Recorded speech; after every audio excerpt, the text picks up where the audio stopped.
सम्पूर्णमा नमस्कार। यति बेला हामी पाल्पामा छौँ।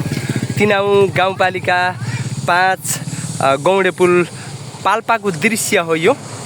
यहाँ चाहिँ तपाईहरुले निकै रमाइलो दृश्य देख्न सक्नुहुन्छ।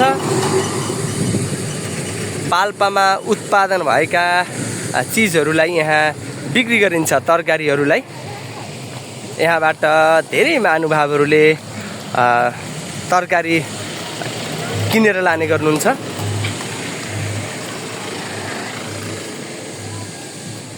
सम्पूर्ण महानुभावहरू तपाईहरु पनि एकपटक यो ठाउँमा आउन सक्नुहुन्छ।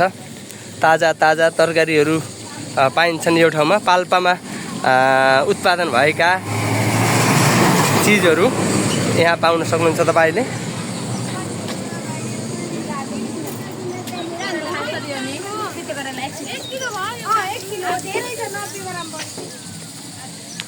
यहाँ चाहिँ बटुकहरू खान पाउनुहुन्छ तपाईले, चुकाउनी खान पाउनुहुन्छ, पकौडाहरू खान पाउनुहुन्छ, मिठा मिठा खाजाका परिकारहरू खान पाउनुहुन्छ यो ठाउँमा। र तपाईले ताजा ताजा तरकारीको लागि चाहिँ यो ठाउँबाट प्राप्त गर्नुहुन्छ। ताजा ताजा तरकारी पाउनुहुन्छ। पाल्पामा उत्पादन भएका यी तरकारीहरू हुन्।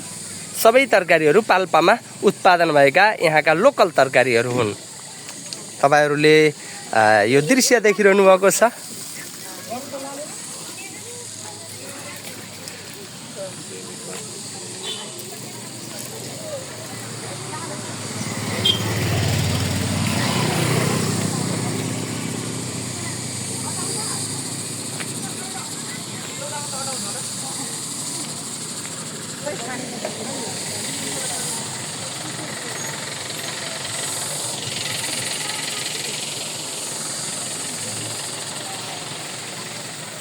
सम्पूर्ण महानुभावहरू तपाईहरु पनि एकपटक यो ठाउँमा आउनुहोला।